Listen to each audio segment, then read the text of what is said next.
Hey, what's up, laser fans? Welcome to We Have a Take the What podcast. I am Tara Bowen Biggs, and I am joined, as always, by Rose Harding. Hi, Rose.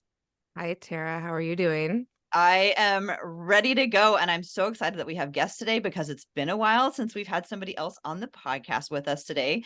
So we have not one, but two people joining us today, and the common theme that we are going to talk about today is people who are creators. So people who are on Twitter or like to buy blazer merch may or may not know one of these folks, but today we have Gina joining us. She's also known on Twitter as Scoot Henderson Fan Club. Hi, Gina. Hi. And then also joining us today is Kaylie, formerly known as Protoplutonian, now known as Basket Ghoul. Hi, Kaylie. Hello. Well, it's great to have you two. And we usually start off just to get things rolling with a really simple icebreaker. Today is summer themed. So the question is, in the summertime, would you rather go visit the lake or the ocean? Anybody want to go first? I'm an ocean person for sure. Yeah, I can't tell you why. I just am. All right, awesome. Yeah, I would say I'm also an ocean person, mainly because the ocean here, you can wear a sweater and drink coffee any time of year for the most part. And that's really just kind of my vibe. Love I'm it. also crowded, Yeah. it's usually crowded, not like a SoCal beach, you don't have to fight for a spot. Yeah. Just go Whereas- down to yachts. For a spot. Yeah. How about you, Rose? I'm also an ocean person, but for a completely different reason. I mean, I love all of those things about like the ocean here, but the main reason is because I hate bugs. I hate mosquitoes. Lakes are just little bug magnets. I'm not there to get bit or have to wear a bunch of stuff that stinks. Like, no, the ocean. Yeah. So I'm the odd man out here, and it's precisely because I am terrified of sharks. That's why I would rather go to the lake, because there's not going to be any sharks in the lake. And I did think about it because I was like, trade-off sharks versus mosquitoes. I don't know. It's because of this beast bracket that's going on Twitter, going around on Twitter right now, where they're like facing off different beasts against each other. But in my head, I would rather risk the mosquitoes than a shark. So I'm a lake person. I never even thought of that because I don't like water, so I don't go in the water either way. Yeah. And to my knowledge, the sharks are not coming on land yet. So I didn't even factor the sharks. I'm pretty sure mosquitoes do kill more people than sharks per year. That's definitely true. True. That's definitely true. They are a formidable vector for disease. Yeah. Although I have had way more encounters with mosquitoes and I'm not dead yet. So Logically, I hear you, but my heart. Sharks are maybe the plane crash of like ocean risks. Yeah, Like, it sounds really scary, but like it happens so rarely. Yeah, if I had to pick one though, I would rather be killed by a shark just for the spectacle. yeah, better story. From a mosquito-borne illness, I want to like get on the news. Like local woman does something stupid and eaten by shark. That's how I want it. Also, you will be remembered.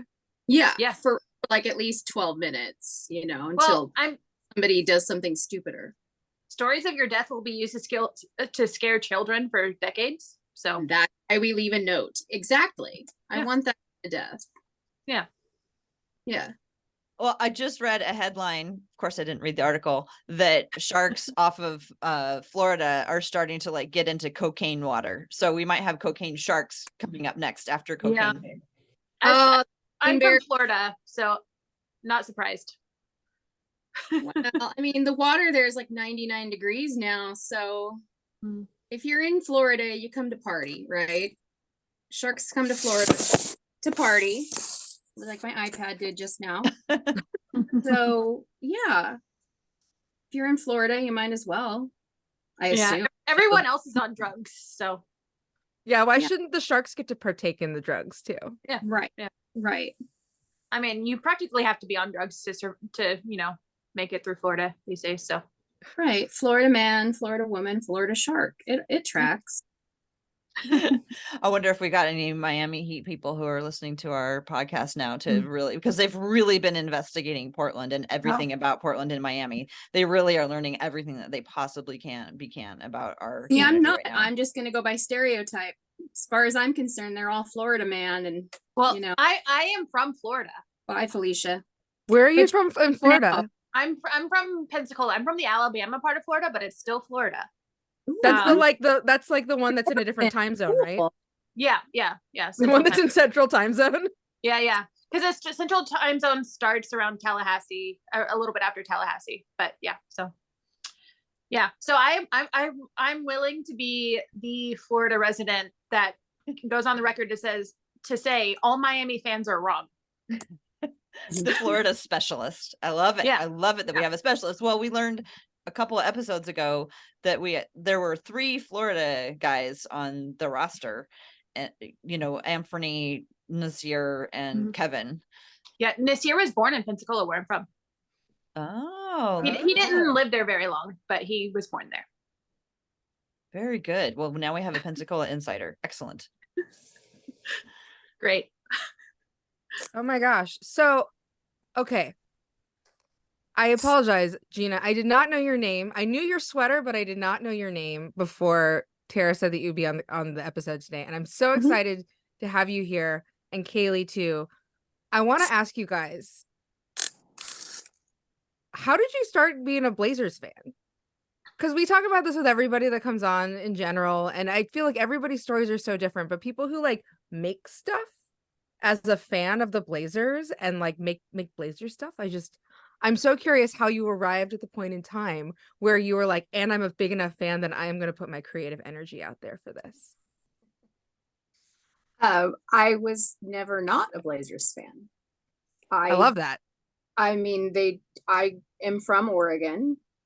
And I was born in 79, so I just missed the championship. But I mean, in my family is a football family. They live and breathe, live and die football.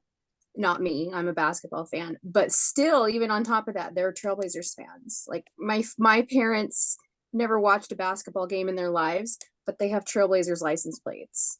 So that's my family. We are just Trailblazers fans. So I've always been. I don't remember a time where I wasn't. So I can't really answer that question about becoming a Trailblazers fan. It's a very interesting situation. Some of us become Blazers fans, and some of us are born Blazers fans. Yeah, it just was something that was always there. I also come from a football family, but I told Tara many moons ago that like my fandom of the Blazers was hand in hand with hating the Lakers. So I remember my like hating the Lakers maybe before I remember loving the Trailblazers, and like the two just like came together as one. Right. And I mean, when I was a kid, I mean, they had like Magic and Kareem. So you still liked the players, but you still hated the Lakers, right? They were still the enemy. And this whole like Sonics Blazers rivalry thing they try to play up, I don't ever remember that being a thing. Like I don't remember that ever being a thing. It was always the Lakers when I was a kid, like in the 80s.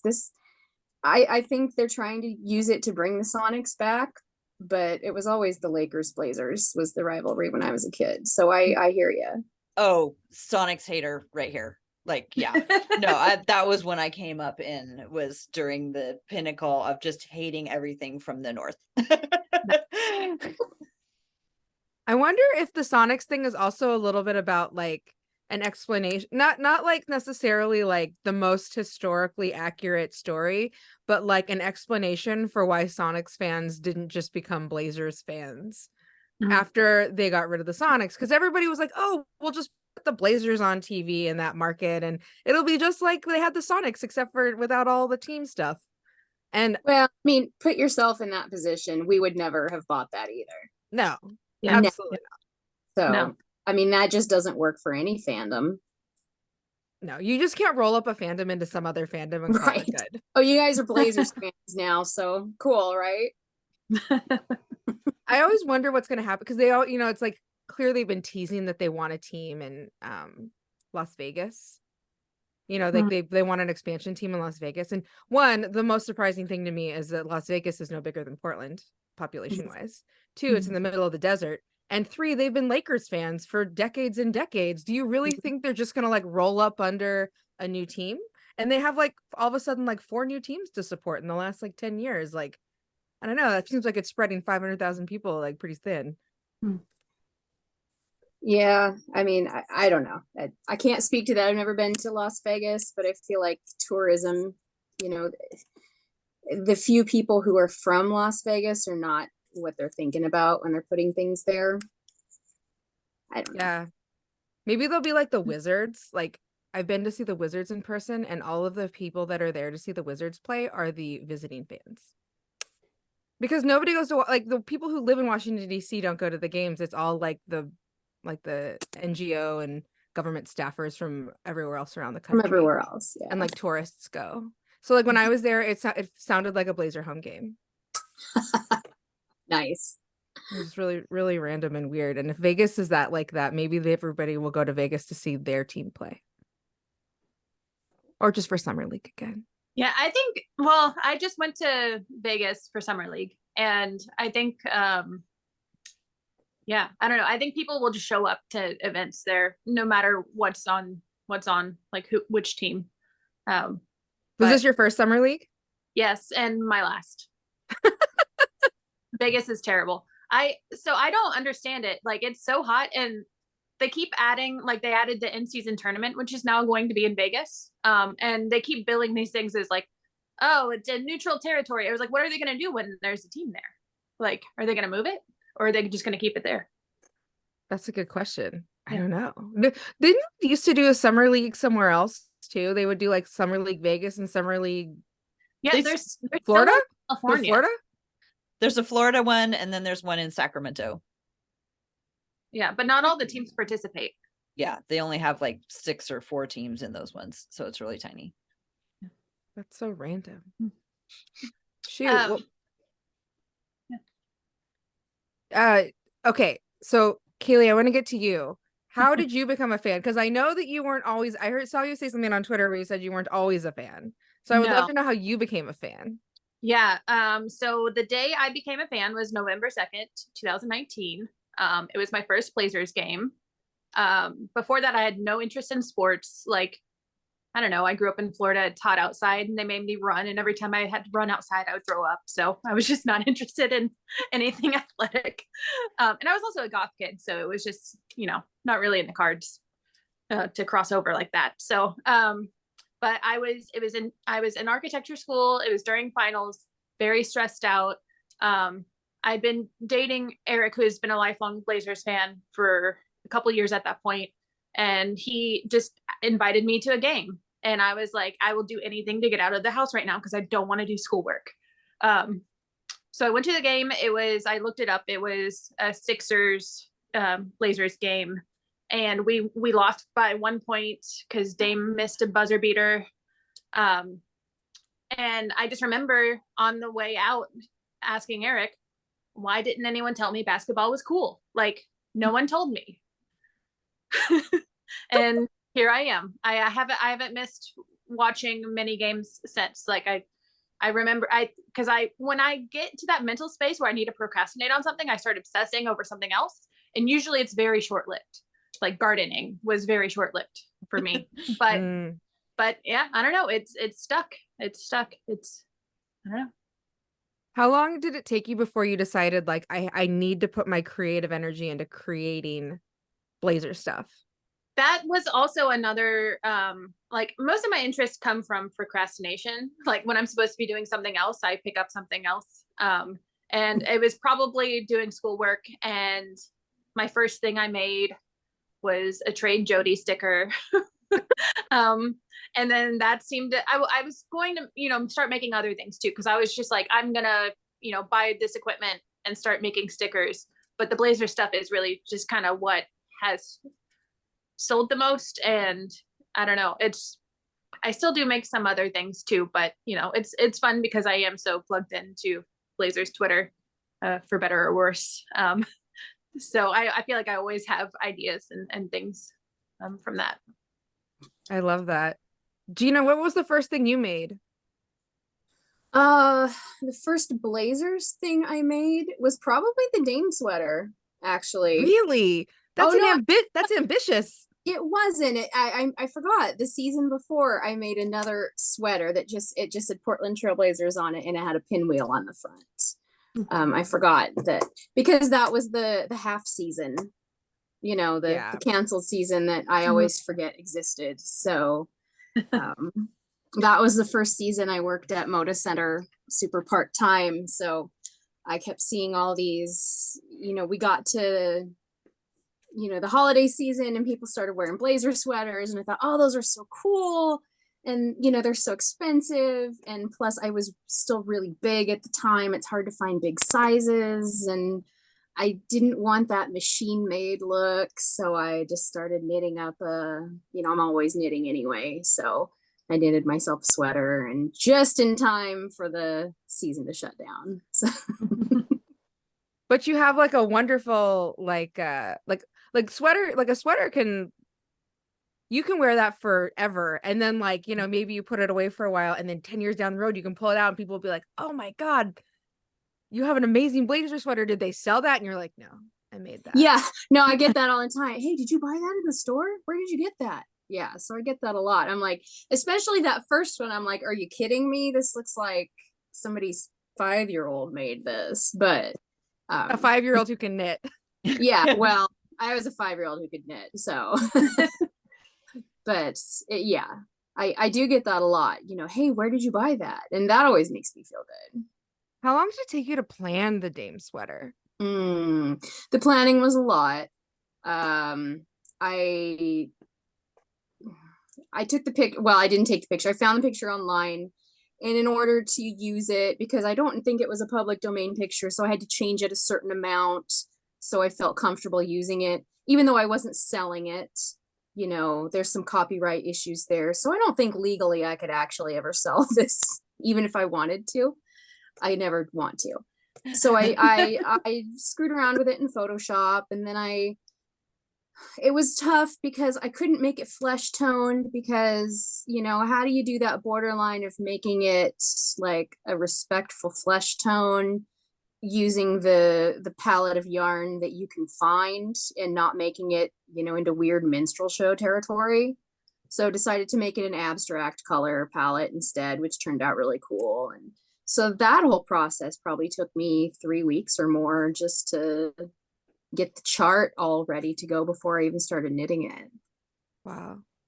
Do you have any future sweaters planned that you might be willing to tell us about? I do. I got to do something for Scoot. I feel like I felt so bad. It just broke my heart on draft night, where everybody was so down on these poor kids. And it was the circumstance we were in. It was not their fault. But everybody was so down. These kids worked so hard their whole lives. They live, eat, breathe, sleep, live and die basketball. It's all they do. It's all they know. They get to the absolute pinnacle of their lifetime. They are professional basketball players. And here's a bunch of idiots on the internet talking about how much they suck and how much we hate them, and rah. Yeah, trade them. Why are they on our roster still? Trade them. And then the next day, everybody's like, it never happened. Like, oh, we love them now. It's like, you know what? I remember. So I feel like we gotta bring the new guys in for something. I feel like Scoot's gonna be here for a while. I have a Jeremy Grant project in the works that I'm working on. It's not a sweater. It's a headscarf related, because, you know, we all love that picture of him in the scarf, the Where the F is Jeremy scarf, as I like to call it. So that's in the works. I'm working on that right now. But as far as sweaters go, because they're so labor intensive, you know, you don't want to work on somebody who might not be here in a little bit. So if I do knit one for Scoot, it's going to be real blingy. It's going to have beads, sequins, crystals. It's going to have a lot. Yeah, Yeah. flashy, just like Scoot is. Yes, exactly. I'm gonna try to do him proud. That's amazing. And also that's just good planning to like think about who will be here long term, because you might finish a sweater and they won't Yeah. be here. Yeah, well, that's why I didn't make one last year at all, because I was starting to plan one. Every time I started to plan one, that person was kind of on the trading block. Like, I would have loved to have knitted a Robert Covington sweater. I'd have lovingly worn that for years to come, and yet here we are. So you do have to kind of take that into consideration when you're going to spend the next 2 or 3 months of your life working on something. Yeah, that poor woman who made the Josh Hart sweater was Oh. like wearing it every game. Yeah. I was And then heartbroken. he agreed to like trade jerseys with her and then never came back to Moda Center. And then he was gone forever. I know. Yeah, she still wears it though. I've seen her at post Josh Hart trade wearing it. I mean, how could you not? She made one that had a broken heart on it too. She has 2 of them now, right? I think so. Yeah. Oh my gosh. She made a second one. She whipped that one up real quick, and it has a broken heart on it. I believe her name is Beth, right? We'll have to put her a link to her in this as well, because is it you or is it her who's making the patterns for That's her. scarves? Yeah, that's Beth. So you can get a pattern to make. I saw the PDX carpet scarf, which just looks amazing. I know. That's so awesome. I tried to knit for a while and it's just like it's not, I don't know, I don't have the hands for it or something, but like people who knit, I'm always in awe that they have such a like gentle touch with yarn, because when I knit it's like, really really tight here, really loose here. It's kind of a disaster, and some people don't even think about it and their hands just do what they want, and that's amazing. I think that's the trick, is to not think about it. It probably is. One thing that I had never thought about before, which you all just touched on, was when you spend all this time creating something and then somebody leaves. It reminds me when my son was like middle schooler. He used to do these really cool pictures where he'd get a picture from the newspaper and like blow it up and like do a graph and then do like a really big version of it by like copying each little square, and every time he finished one, then that person would leave or get traded. And he was halfway through a Nicholas Batum one, and I was like, you know what, why don't we just cool Do it on? not let that kid draw any more pictures. Stop. So we have this halfway done one of Nicholas Batum that like hung around our house for like a really long time, and then Nicholas, it's kind of like that got left graphic anyway. you see on the internet, like every day a toddler shoots 21 people. It's like, stop that toddler, my God. Take his gun away. Like, it's an old joke, but no more drawing. No more. Well, Kaylie, what's it like for you when you like, create these things and then people are gone?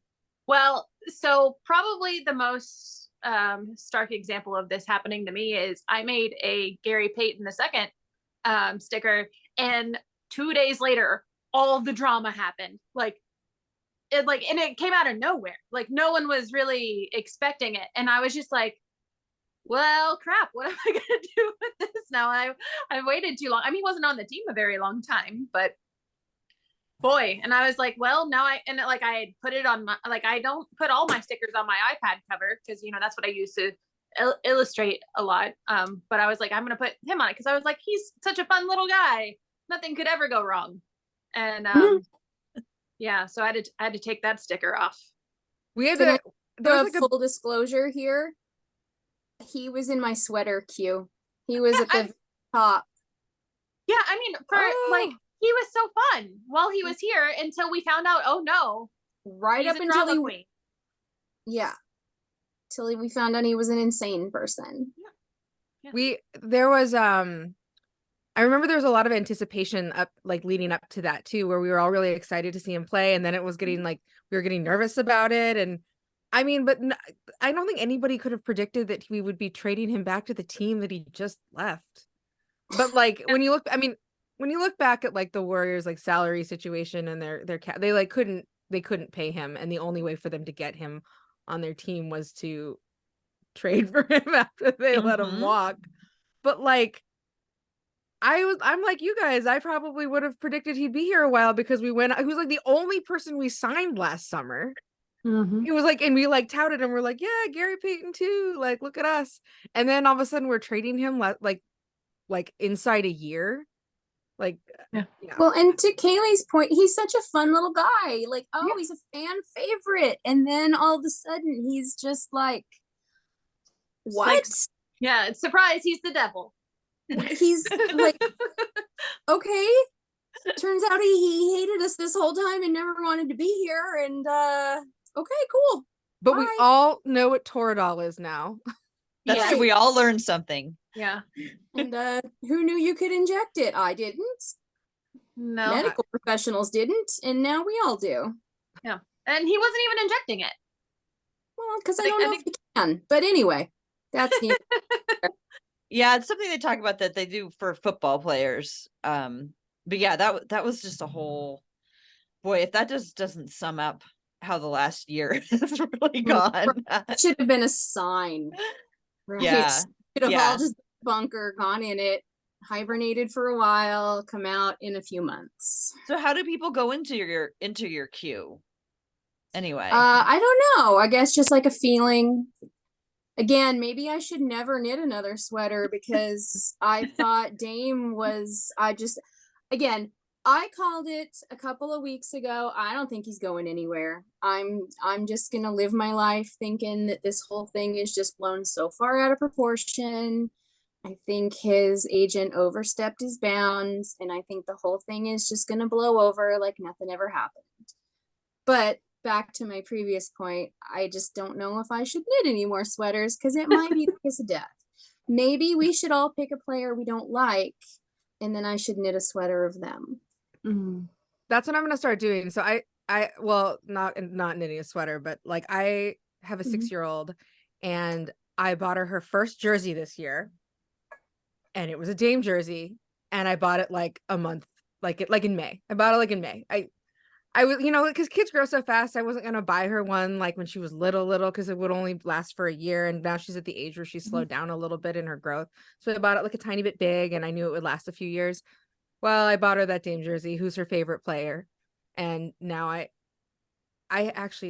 only kind of told her that he's not going to be a Blazer anymore because he hasn't been traded yet. I was waiting for him to be traded, and so I kind of told him, I was like, well, guys move teams all the time, and yeah. So I'm gonna have I've been man shouted down so many times on this point that I kind of have just stopped saying it. But I think the whole thing will just blow over. I think we'll be fine. I like words if I have to, but I think we're gonna be okay. We'll remember this time, and we'll look back like the LA time. We'll be like, that was a weird time for us. Yeah. Well, we've been in weird times. So what is normal anymore? I mean. I don't know. But so anyway, so I'm gonna buy my daughter jerseys for players that I hope get traded, I guess, going forward. Except I don't hope any of them get traded. I love them all. Yeah, that's true. I know. How are you gonna do that? Because as soon as they come here, we never want them to go anywhere else. Oh, that's true. Well, nice.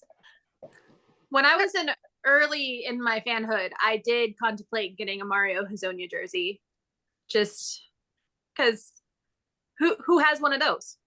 Nobody. The same people who have all the Festus Ezeli jerseys. I had to get a custom made Prisbilla jersey way back in the day because they didn't sell them. So I feel you. You got to get the one that nobody has. I have my Aminu jersey, and everybody knows it's me when I wear it. Nice. I have an Ed Davis jersey, and people forget that he was on the team for some reason. And they're like, Dale Davis? They're like, who was 17? I'm like, Travis Outlaw? Was he 17? I don't even Ed remember. Davis, my one true love. Oh, I think we have a Ruben Patterson jersey floating around here too somewhere. Nobody remembers him either. So is it Sean? Is it Sean Hyken who always posts pictures of like the most random jerseys when he's in the arena, and they'll just be like, I don't know, like I saw he posted about, what was it? Oh, Cliff, what was his name? Cliff Not I saw him. Clifford. Not Uncle Clifford. No. There was a guy we had on our team for like 1.5 years. I want to say his name was Cliff Anderson, but it's not Anderson. Shoot, I don't remember his name. But apparently he was on our team for a while, and he posted a picture of it this season, and I was like, shoot, that's a little time capsule. Guys who are like technically on the team, but people don't ever remember. Cliff Alexander. Oh, yeah. Cliff Totally. Alexander. I went saw an Alonzo G jersey too, and I was like, oh, that's a Was it Mike Rice? Because he loves that guy's name. I don't think it was Mike Rice. That's with that guy. Mike Rice is lost in Florida somewhere now. Oh, playing tennis. He'll come back though. All we have to do is ask him. He'll come back. I have seen a Joe Ingles jersey, and I was like, he never even played. Did they sell it or do they have to make it? I think Was they had to actually make Joe it. Ingles? Yeah, was it? I don't remember the person being that tall, but Kara, I'm gonna buy you an Andrew Nicholson jersey next year. I know. I think I need one. I don't think he had a number though, so I don't know what his number would be. They didn't actually give him one. It would be 7 for the 7 years his salary was waived and stretched. I have a question for Kaylie. How does stuff go into your queue? Like, how do you decide what to make? I'm not organized at all. I will sit and make long lists of all of my ideas, and then I just kind of cherry pick them at random, just kind of whatever I'm feeling like at the moment. Because so I don't have a very organized process. So I'm wearing my Damian Lillard necklace here. Yeah. It's double-sided, 0 on that side, a lovely picture of him on this side. I guess I should have got the Josh Hart one, but I'll always love Damian anyway, no matter if he stays or goes. Oh, yeah. And that was a very a quick decision that I made. I was like, I'm gonna make necklaces. And then like 2 days later the supply showed up, and I was like, let's do that now. Do you have a favorite thing that you've made, Kaylie?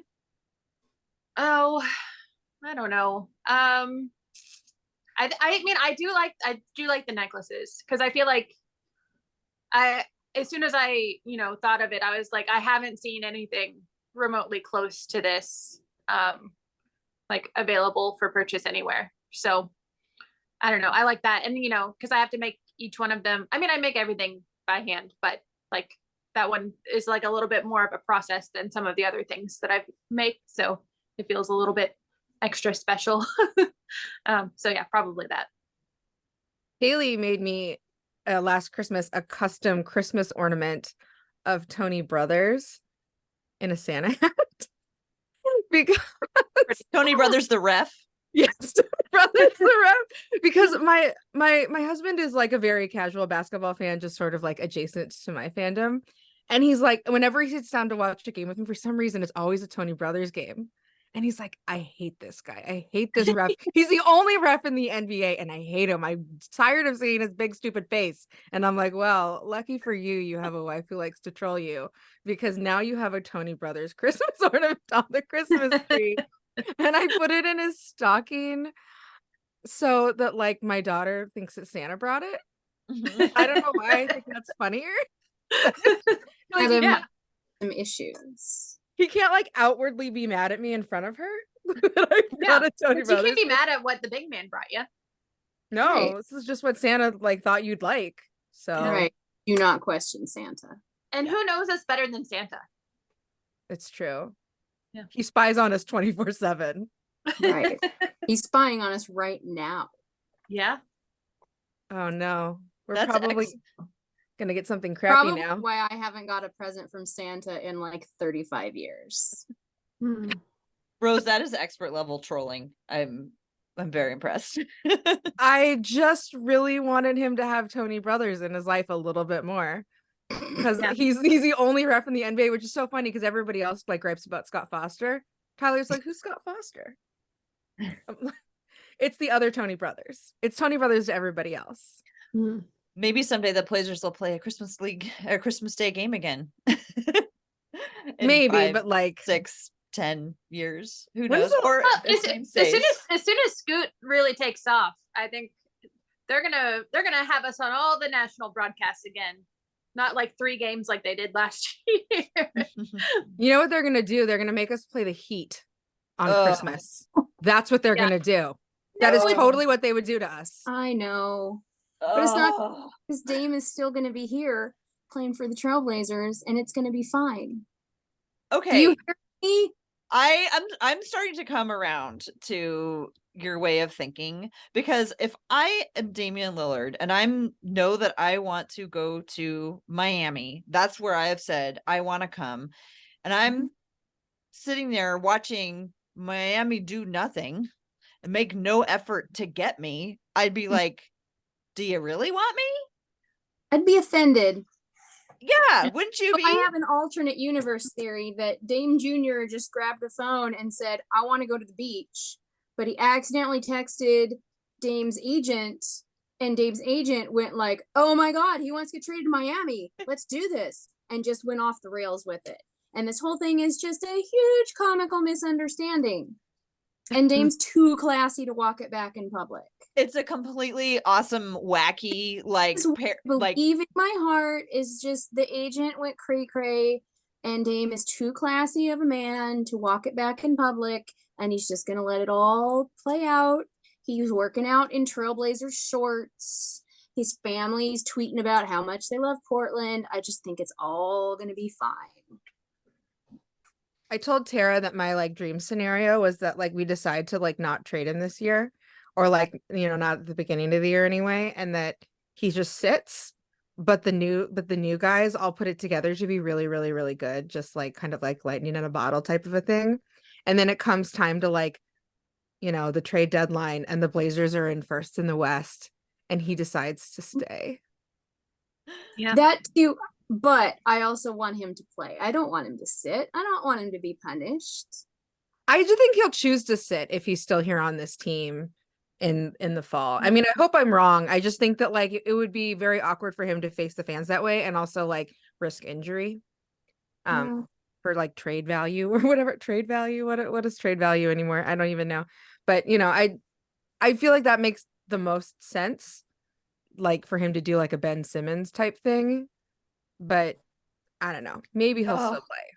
God, that hurts my heart to hear you say Damian Lillard doing a Ben Simmons type thing.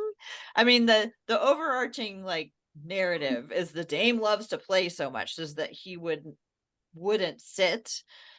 Yeah. And I just, oh man, I just can't. It just, him asking for a trade already kind of goes against what we know of him, albeit I do still understand. Like, I'm not saying people can't change their mind given the circumstances. But him sitting, I'm not sure I'm there to be able to handle that yet. I said to you, like the podcast that we did, I didn't say this on the air, but right after we finished recording the podcast, right before he asked for a trade, I told you afterward, I was like, I don't think he ever actually asked for a trade. I think it's a club in your bag that you flex every now and then just to like keep like the fire lit under like the butts of the front office, but I don't think he actually ever does it. And then he turned around and did it. So what do I know? Maybe I don't know anything. I kind of think that is a little bit true, and I do think the agent kind of overstepped his bounds. I legitimately do think that, though. But we've all had bosses that sucked, right? Who just straight up lied to our faces. And I'm not talking about Jody. I'm talking about his boss, right? Who says, oh yeah, Dame, we are building around you. We are doing everything we can. And then as soon as Dame leaves the room, says, F that guy. We're not doing what he wants. We're doing what I want. This is my team. I am running it. And that's what they did by all reports, you know, is just straight up lie to Dame's face. And that I've never met Dame. I've never talked to him a day in my life. But it seems to me that is just like the one thing that he cannot abide, is that kind of lying and disloyalty and just straight up shadiness. And I don't blame him, because I've had great jobs that I had to quit because the boss was like that. We've all been there. Sometimes you're in a great situation, but your boss is such a giant piece of garbage that you just can't. You got to move on. So I think maybe to what you're saying, Rose, is that, yeah, he kind of did flex that a little bit. Like, hey, you know what? I'm on to you. You've been lying to me for years, and maybe I'm just going to take my stuff and go somewhere else. And I think maybe this kind of snowballed out of control. And now maybe he's looking down the barrel of something he can't turn back now. Very awkward. I hope that we don't get to a point where it can't turn around, because I feel That's like I'm hoping we haven't reached that point of no return where it's just blown up so hard that we're just, you know, it's just broken irrevocably. I just don't think I just don't. We need couples counseling. I know we can work it out, Dame. We can work it out. Give us another chance. We love you. Think of the children. Dame did recently on a live or something saying something about how, you know, it's all love for Portland. So I think he understands that there's a distinction to be had. Like, he might not love everything that's happened here over the course of his 11 years or how it's ending, but I think he understands that his legacy is bigger than that. So, well, that's what I'm so worried about him going to Miami, because I don't think they have any idea who they're getting. I think all they see is a point guard, and they don't understand, like, and so when they're fighting with Portland fans, they don't understand like what a deep history we have with him and how much he means to the entire region, like as a person. In addition to him being a good basketball player, he's also a good leader. He's a good member of the community. He like does amazing things for people. And to see the discourse, you know, about, you know, people in Miami getting so mad because we're overvaluing Dame or whatever, it's like, you can't overvalue a person like that. Like, I get the basketball aspect of it, but you're getting so much more than a basketball player. I'm really worried that they're not going to appreciate him. I guess that's oversimplifying it. It's very much oversimplifying it, but that's exactly how I feel, though.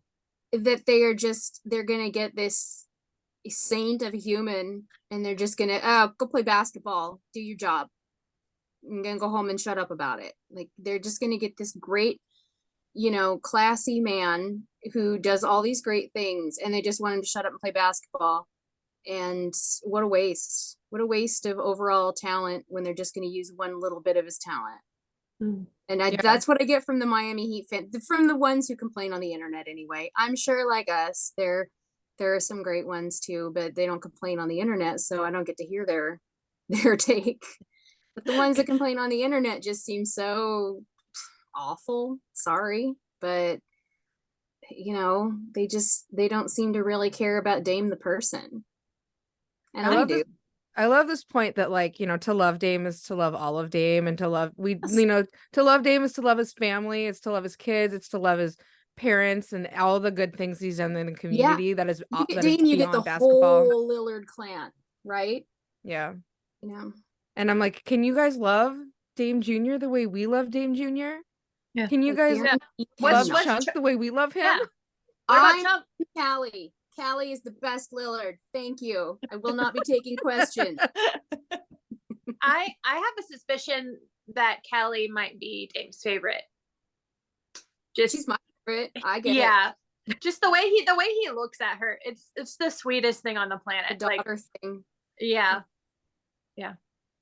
The like best thing about, I think, like great parents is that they make every child feel like their favorite in certain ways. Yeah. And I feel like, you know, like we see the special connection he has with Dame Jr. We see the way he looks at his daughter. We see the way he like kind of like teases and trolls Kylie. Like, I love that. It's very sweet. Yeah. Yeah. He's such a good dad. But Miami doesn't care. They don't care. Yeah. Not one of them have even mentioned anything about that. They want their money. They want their value. Hopefully, if he does go there, they will very quickly realize why Portland really didn't want to let him go, and why Portland fans were having such a hard time with the thought. Because of how much he did. I'll continue to have a hard time with it. You know, every time he comes back to play against us, I'll be part of me cheering for him. That's going to be weird for him. But I still will be a Dame fan forever. Yeah, there are some people who are Trailblazers forever, like Dame, because he's been here and he's like made such a an impression on our community and on the fandom. And then there's also these like Blazers Forever guys like Josh Hart, who just like is like the right place at the right time, even though it was a short little stint, and you just feel like they're a Blazer forever. It's that personality thing that, I mean, you could just tell what a decent human being he was. And it's a big deal. At least to me, it's a big deal. Yeah. I mean, especially with how I feel like in the interviews after Josh Hart leaving, like he's only been respectful and like just super sweet about the Blazers and the organization and everything. So unpromptedly sticking up for the organization was very classy of him when like they were taking a beating in the press from the Warriors, because the Warriors are like deeply embedded with national media and the Blazers are not. It was nice for him to use his Knicks platform to talk about us in a nice way. Yeah, he's solid in terms of Blazers legends in my book forever, or for sure. I have one more creator type geared question to ask you all. Have you, through the things that you've made, had any like cool experiences that you might not have had you not decided to make things? I mean, yeah, I mean, having my stuff featured on the broadcast, and like, you know, talking to Brooke and Jeff Curtin, who is unfortunately no longer part of the broadcast team. Like, I don't know, those connections aren't anything that I think that would have happened if I hadn't started making stuff. Just seeing Brooke wearing your t-shirts. Yeah. I'm beyond jealous of that. Not jealous, like happy for you. I get so excited whenever I see those pictures. Like, Yeah. hey, who made that shirt? Yeah, Brooke is the queen of Portland. Like she, I don't know how we would hang a jersey in the rafter with her name on it at the end, but if and when it comes to that, we need to figure that out. We'll just sneak a pulley in and do it ourselves. It's no big deal. Yeah. You know, I made a shirt that Brooke wears that I've seen her wear it a couple of times. I'm not like a creator like at all, but like I used to make shirts featuring like the names of the guys from different eras of the team, and I made one that was entirely the bench from like 4 or 5 years ago. That's like when I think it's like with like Myers Leonard, Zach Collins, because Tara and I have a close friend who is obsessed with Zach Collins, and you cannot mention the Blazers bench without mentioning Zach Collins. So like Myers and Zach and E.T. and Mo? who else was it? I don't remember. It was a classic one. It was a classic one, but I made one. I remember when I made it and I wore it. Brooke asked for one, and so did Amara, and I made them both one. So there's only 3 in the whole world. It's nice. And they have the other 2. Yeah, both Amara and Brooke have exclusive things that I've made only for them. Nice. That's the best. The Blazers organization is so good about making relationships with the fans beyond just like, you know, covering the team. They really feel like a part of our community outside of like the arena. Definitely. Yeah, I guess I don't know. I mean, I got interviewed on the news by Jamie Hudson, who's also part of the Trailblazers broadcast team. She's such a doll. I love her so much. We love Jamie. I know, she's the best. Hi, Jamie. I guess that's kind of it. I'm kind of new to Blazers Twitter. So You did a pickles thing though. Oh yeah, the pickles. I forgot that the pickles saw my Dame sweater and then kind of like half jokingly, but like for real wanted me to knit them a Dylan pickle sweater. So I did. And then they let me throw a first pitch at a pickles game. I love that so much. Pretty sweet. I keep forgetting that because I was sick that weekend, like 4th of July weekend, and I threw it on, I think it was the 3rd. So I was still a little like, I don't know, I had a head cold. So it was still super fun. I love that so much. When we post this episode, I hope that you will in the comments post pictures of all of your like fun creations, both of you. And I also have my Bosnian beads. Like I had this Nurk. I know Nurk gets some hate, but I'm ride or die for Nurk. I had this Nurk t-shirt that the screen printing kind of wore off, so I had seed beads that I sewed on over it. So that's amazing. You mean so it's like blingy now. Yeah, I didn't draw it or anything. I just followed the outline of the thing and sewed them on. So it's my Bosnian beads shirt. Oh my God, I want to see a picture. That's so yeah. bad. That's awesome. Yeah. I have so much Nurk merchandise and Damian Lillard merchandise. Actually, I need to ask you too, as creators. Okay, so you see this shirt that I'm wearing? It's it's the classic Dame shirt by Evan M that says Dame, and it's in the like it's in a what do you call that? Like a alarm clock, you know, like a old alarm clock. And I have taken it and I cut off the sleeves and I cut off a little bit just because it's really hot and I need to have something to wear because it's really hot outside. But I'm worried, like, as creators, if you saw this, would you be like, that's disrespectful? Because it's like, no, I'm trying to give it more life to make it last longer. And I also don't want people to think that I'm like bagging on Dame. No, absolutely not. I thought about with my shirts, cropping them and stuff, because t-shirts in general, I feel like are too long, and I don't know, I like a cropped look anyway. So I love it. I would, I don't know, I'd love to see someone customizing something that I've made. Yeah, absolutely. Taking it and making it your own is part of the deal. Yeah. It looks great, Tara. Also, I love that we can see your tattoos. Oh, with that shirt. That's right. So good. Okay, but I totally need to see a picture of this Bosnian beads shirt because that sounds amazing. It's hard to say, but it's pretty sweet. Yeah, I'll post a picture of it when we get done with this. I'll just put it on Twitter. I'm sure I've got one on my phone somewhere, but yeah. I'm so worried about what I'm gonna do. I have so much money invested in Bosnian Beast merchandise, and I was worried about that. Bosnian beans are like my favorite coffee, I will say. As someone who drinks gallons upon gallons of coffee, and it comes in a Bosnian Beast sized bag too, which is the best. I know, but where did you get the cup? I don't have the cup. I bought it off the Portland Coffee Roasters website. You can buy the look cup for that because I haven't seen that lovely item on there. I had to get it, and Tara, I have a lot of money in the Nurkic fire. Yes, and I'm starting to think. Do not abide any kind of Nurk backtalk on Twitter. I'm very much a pro Nurk person. I'm hugely pro Nurk. I'm also terrified of what it's going to be like when we trade him and the team has to play against him, because I know he is going to hold it against. Yeah, he's the organization, the fans, the building, the air, everything. He is going to take it out, and I would not blame him, but it's going to be scary. He's got so much sass, like so much attitude. Like if he didn't ham it up, I would be disappointed. Oh, absolutely. I hope he makes us eat it, and I'm gonna take the day off and go to that game wearing my shirt because I've made my peace with that one, that he'll likely be traded. I hate it, but okay, players get traded, but I do want to see him when he does come back to play.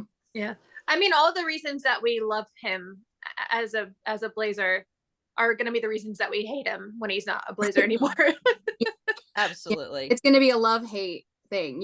Oh, I hate you so much. Yeah, can't be mad at it. Right. Nurk coming back to Portland is like gonna be a spectacle for a while when he's coming back in a different jersey. And I was kind of thinking about how like Rolo is a little bit of like the anti-Nurk. Like, whenever he came back, he was always like, he's always kind of playing a character. He's always like a little bit of a Muppet, and like Nurk is gonna come in here hot. He's gonna come down here to like set a locker room on fire. Right? He's gonna be like, dark glasses and dressed like the Terminator coming through the tunnel. And, I can totally see that. Yeah. He's gonna be telling us to have a great summer. Like he did for Denver. Right. And look what it got Denver. So, if he could only say that to us, have a great summer. Dang it. It just took a few years. I like to also take partial credit for that because for the Nuggets championship, because I gave them such a hard time about those 2 years that they missed the playoffs, including the one that Nurk was talking in. And so I think I motivated them personally. Yeah. To that's these heights. Yeah. They're like, we gotta shut this down. Thanks. Billboard material. They're like, that lady in Portland, we gotta silence her. Yeah. So yeah. You're welcome. That's exactly right. You're welcome, Denver. Yeah. I'm glad I can Can you do that for us next? Right. Yeah. Could you stop doing it for others? I think the magic is that you can't be thinking about it when you're doing it. And I think about the Blazers much too often. Yeah. To be able to like have one of those, offhanded thoughts that ends up making its way out into the universe and, manifesting. I forgot. I have one more question for you, Kaylie. Okay. What happened with the name change from Protoplutonian to Basket Ghoul? Protoplutonian started before I realized that I was going to be mostly doing Blazers things. So I wanted it to be like less specific at that point in time. And also, as time went on, it formed into like basketball stuff is the stuff that's sold. And so it's the stuff I've invested my time in. So I wanted a name to reflect that. And also Protoplutonian is very hard to communicate to other people. And everyone's like, what does it mean? And I'm like, not really anything. And now it at least has some sort of meaning, and it's a lot easier. It's like I can just say basketball and people can like, oh, I can spell that. So it's easier communication. I love that because I bought a sticker from your site that says like future ghost. Yeah. Yeah. I mean, I still have some, I don't know. Like I said, I grew up a goth kid. I've been obsessed with spooky stuff my whole life. So I try to incorporate that into things as I can. So I love that. So buying one of everything from Kaylie's store. I'm trying. I appreciate it. Pumps just got here the other day, so I'm trying to decide what to put that on. Yeah. I can't wait for your scarves. I'm eagerly awaiting the Jeremy Grant. Yeah, I'm got to make some tweaks in Photoshop, and they need to be bigger because I ordered them 18 by 18. It's really not big enough for a headscarf. So I have a big head too, so it's a cute bandana. A cute bandana. So I'm thinking 2 sizes, a bandana size and a headscarf size, because I'm a Jackie O headscarf big sunglasses girl. So, but Spoonflower did a pretty good job of printing them. If anybody knows a cheaper place to get fabric printed by the yard, please let me know. But I think they're going to be good. And I'm looking in the next month or so to have a final product. I can't wait. Yeah. So I'm very excited. We should probably wrap it up around now because we do have one important thing to do, and that is hear people's takes. And to be honest, this is all about me because I actually have a take that I brought this time, and I've been sitting on it for a couple of days. Well, a day to share. So let's do this then. It is July 23rd. We're still in the midst of the Dame drama. And Tara, what's your take? My take is that Andrew Nicholson is going to go down in the annals of Blazer legend. So here's the deal with Andrew Nicholson. It's okay if you don't know who Andrew Nicholson is and you have no idea that Andrew Nicholson was ever a Blazer. Anybody here outside of me heard anybody ever talk about Andrew Nicholson? No. Okay. I talk to you too much, so yeah. Okay, hold on. So Andrew Nicholson in 2017, the Blazers traded Alan Crabb for Andrew Nicholson. And at that time, Andrew Nicholson had just was a year into a 4-year contract with the Washington Wizards. He still had a bunch of money left on his contract, but the Blazers were ready to move on from Alan Crabb. So they brought in Andrew Nicholson. And for whatever reason, they decided we are going to waive and stretch Andrew Nicholson. Okay, so waiving makes sense if you're not going to play him. It's, a way of, the money will still be on your books for that year, but then moving forward, you'll have the rights to it. But you can also do waive and stretch. And when you waive and stretch, that means that you can decide to stretch out the payments of the contract. And this, when it happened with us with Festus Ezeli, the Blazers owed him $1 million. And so they waived and stretched it. So they had to pay $300,000 a year for 3 years. Andrew Nicholson had 3 years left on his contract, which means the wave and stretch for Andrew Nicholson lasted 7 years. We are in year 7 of the Blazers paying Andrew Nicholson $2.8 million a year. So not a small amount, like a significant amount of money. And for some reason, I have been obsessed with the Blazers owing Andrew Nicholson $2.8 million a year every year. After he never played in the league again, he's had a career in China, has been over playing in China. So, he's been doing just fine.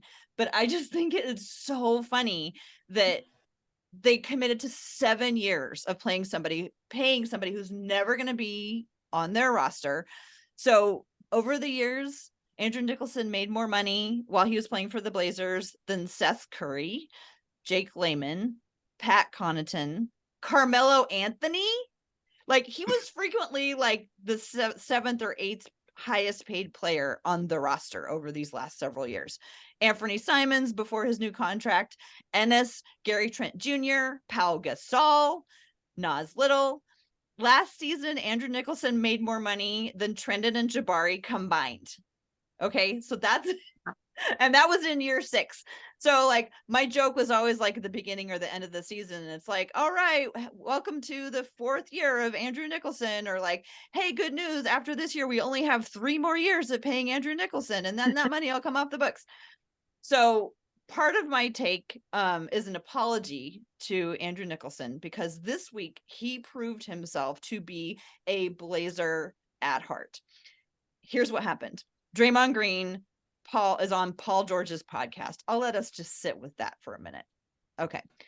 Draymond Green is asked by Paul George, because Draymond Green famously remembers the name of everybody who was picked before him, just like Arya Stark. So Paul George asked him, who's probably like the player that was picked ahead of you is like the worst basketball player?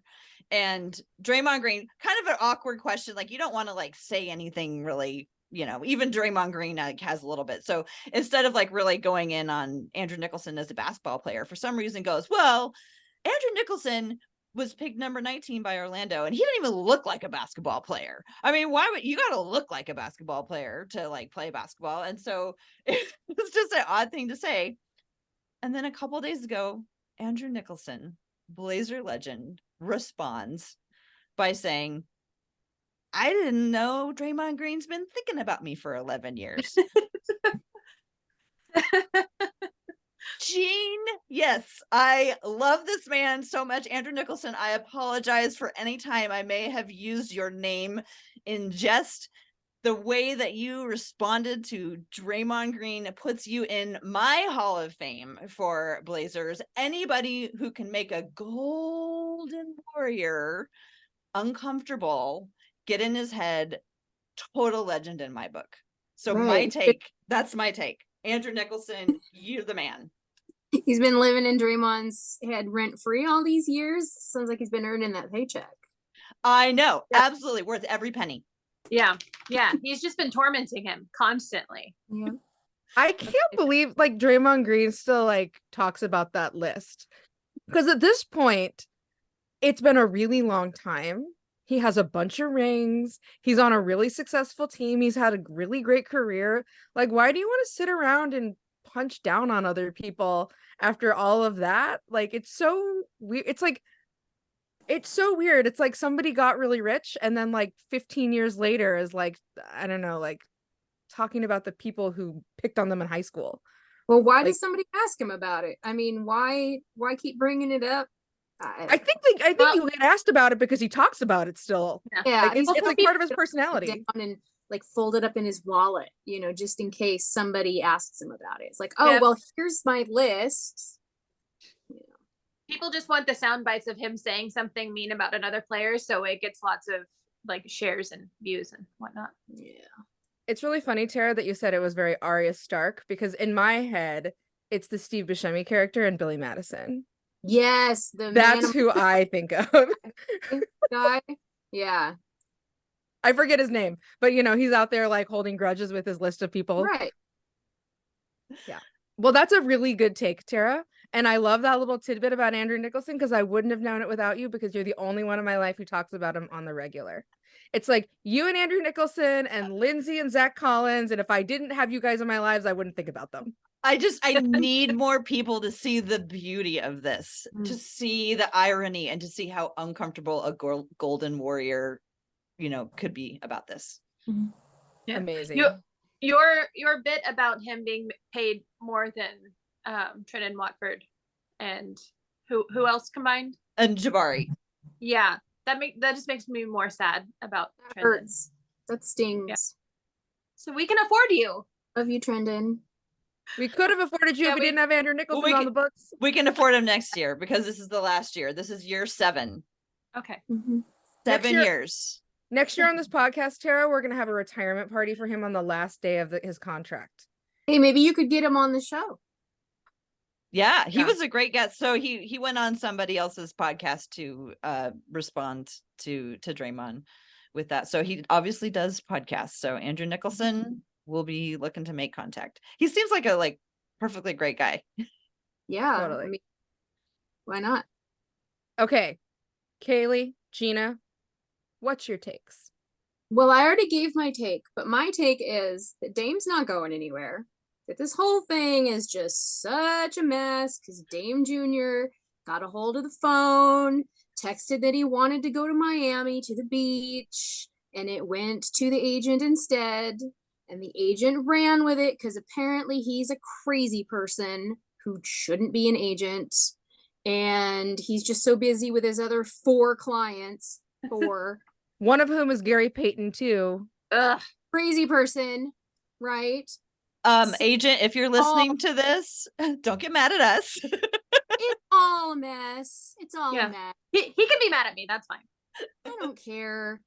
Anyway, so Dame Jr.'s blameless in this because he's a perfect little angel. And he just texted the wrong number that he wanted to go to the beach. He wanted to go to Disney World or some such. And then this whole thing is just blown out of proportion. Anyway, Dame's not going anywhere. That's my take. Love it. My take is not surrounding any specific player or even organization, but my take is that the NBA needs to stop having events in Las Vegas. Like, do them somewhere else, anywhere else. Like, have a rotating, like, if it's in Vegas every 4 years, that's fine. But like, why everything there? Like, now the in-season tournament's going to be there too. Like, you're just keeping me away from things that I want to go to because it's in such a terrible place. So that's my take. That's a good take. Also, very fair. I was thinking about how like some of the other sports are like branching out to other countries. I'm like, do summer league in Mexico. That would be perfect. Let's do it. We have a G League team in Mexico now. Like, let's go to Mexico. Vancouver, BC. Let's go there. Yeah, let's remind people in Vancouver, BC how they used to have an NBA team and now they don't. Perfect. And nobody's talking about how they deserve one again like they are with Seattle. Exactly. Yeah. I love it. Okay. My take is not basketball related, like in the slightest. So I'm very sorry about that. But I am telling you right now that real people right now in late July are the real people that I like jive with, like hate the sun. I am over this sun. I am so hot. I am so sweaty. It is too hot. I am ready. Like my daughter said to me the other day, she's like, I miss the rain. And I'm like, girl, I'm raising a proper Oregonian over here. But yeah. I think that we need a break from the sun, and all those people that love it like 365 days a year are like not real people to me. That's my take. Gina. Yeah, I agree. I'm not a sun person, but that's why I left Florida. So it's disappointing to see that the sun is also here in the West. Wait, Gina, were you raising your hand because you do love sun or because you agree? Yeah, no, because I love the sun. I've never lived anywhere that the sun was here all year round. I just, we get the rain 9 months of the year. What are you guys complaining about? I would like more rain. That is not more than 9 months per year. I love morning sun so much. Like, I would love it if we were like sunny every day. and then we could have clouds later in the day or whatever, but there's just nothing like morning sun to me. It's so beautiful to walk in the early morning when the sun is coming up, peeking through. There's nothing like it. I agree we need rain, but I think I also need sun. Yeah, I mean, I'm not a farmer. I don't have crops. What do I care? If the government could turn on the weather machine so it only rained at night, like when I'm asleep, that would be cool. Or I guess I would be a night person then. Then you could choose. Yeah, see, you could choose. Be like nocturnal. Which 12 hours do you want to be awake? You're only awake for 12 hours of the day? No. Who said that? I guess I was just thinking that it's the heat that I don't like. That's why the morning sun is nice, because it hasn't scorched the earth yet.